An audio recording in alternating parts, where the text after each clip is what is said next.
Histoire encore dont il va être question, mais d'une histoire bien plus réjouissante. Celle-là, c'est même carrément d'histoire de cinéma dont on va vous parler avec notre séquence C'était il y a.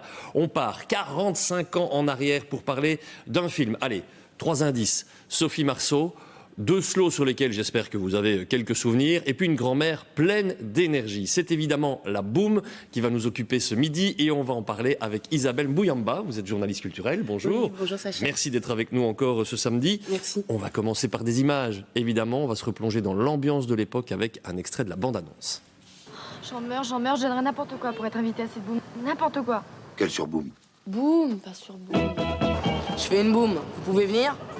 Ouais, peut-être. Oh, ça va être génial! J'ai rien à me mettre. Casse pas tes pantoufles de verre. Appelle-nous si. Oui, oh, c'est une boum, c'est pas un combat de gladiateurs. Well, I'm swinging around without a sound, that's it, babe.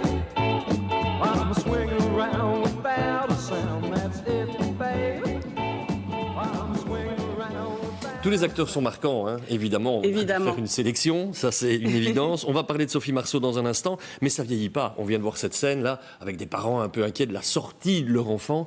On a l'impression que tout le monde l'a vu, ce film. Exactement, c'était un phénomène social à l'époque où il est sorti, en 1980. Effectivement, c'était un film populaire qui se voulait comique et tendre et qui voulait parler aux jeunes, à la jeune génération. La jeunesse du projet, c'est que Daniel Thompson, qui est co-scénariste et dialoguiste du film, avait observé sa fille de 12 ans et elle s'est rendue compte que les booms, c'était vraiment quelque chose d'important pour eux. Et donc, elle a voulu parler vrai, parler juste en créant ce film avec Claude Pinoteau, évidemment. Bon, les booms, ça a un peu disparu, hein, on est bien d'accord là-dessus, mais il reste plein d'autres références dans lesquelles on se retrouve. J'ai vu le film il n'y a pas longtemps et je trouvais qu'il y avait encore plein de choses qui fonctionnaient, comme on dit.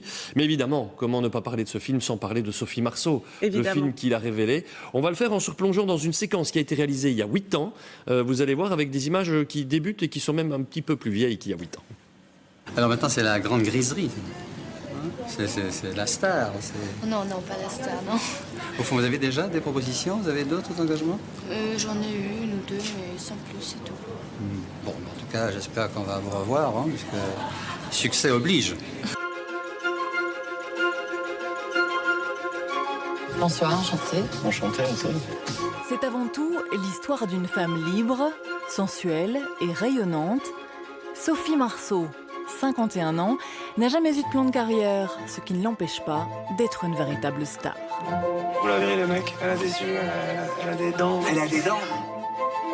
Le cinéma, c'est son terrain de jeu favori depuis qu'elle a 13 ans. Ça vous est bien égal de savoir si je suis heureuse ou malheureuse? L'enfant de la boum est depuis lors restée l'actrice préférée des Français, avec aussi un détour par Hollywood, tour à tour dans les bras de Mel Gibson ou d'un James Bond.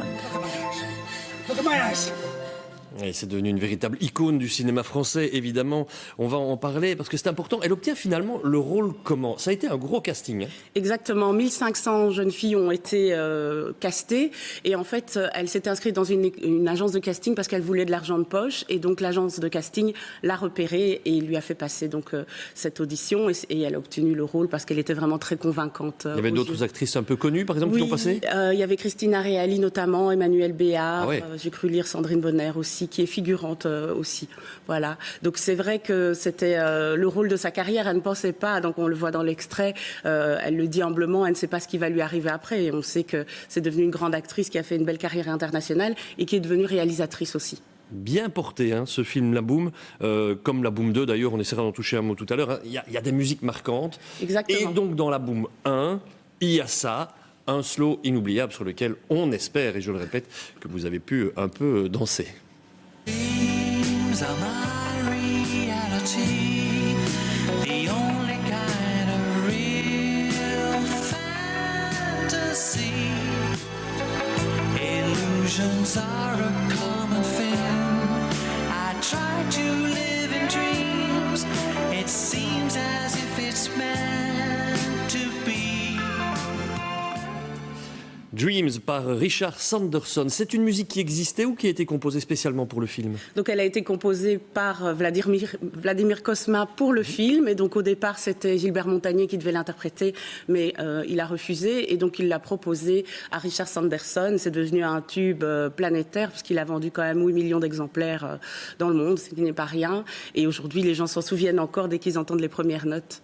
Oui, et puis il y a Your Eyes dans le film numéro 2, la Boom 2.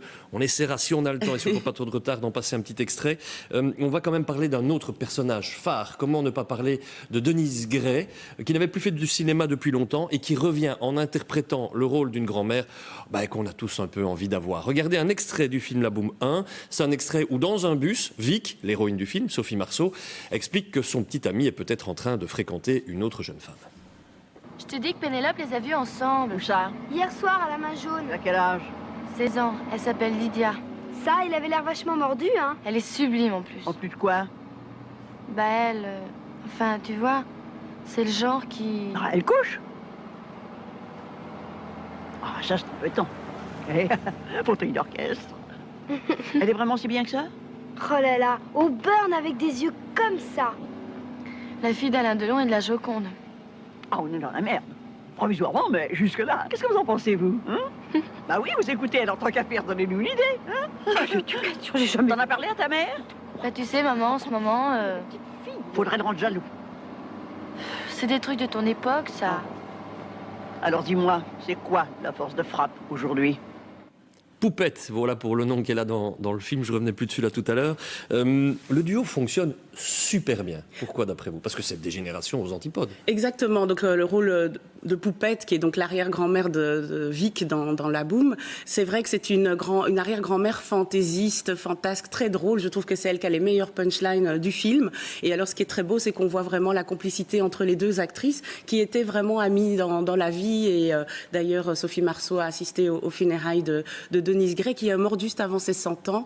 Oui, c'était beau de montrer non seulement la relation entre Vic et ses parents, mais la relation intergénérationnelle, et montrer que malgré la différence d'âge, elles se comprennent. Oui, la petite fille et l'arrière-grand-mère, puisque c'était l'arrière-grand-mère de Vic dans le film. Allez, c'était promis, on a un peu de temps. On va regarder un extrait de la bande-annonce du film La Boom 2 et on en parle.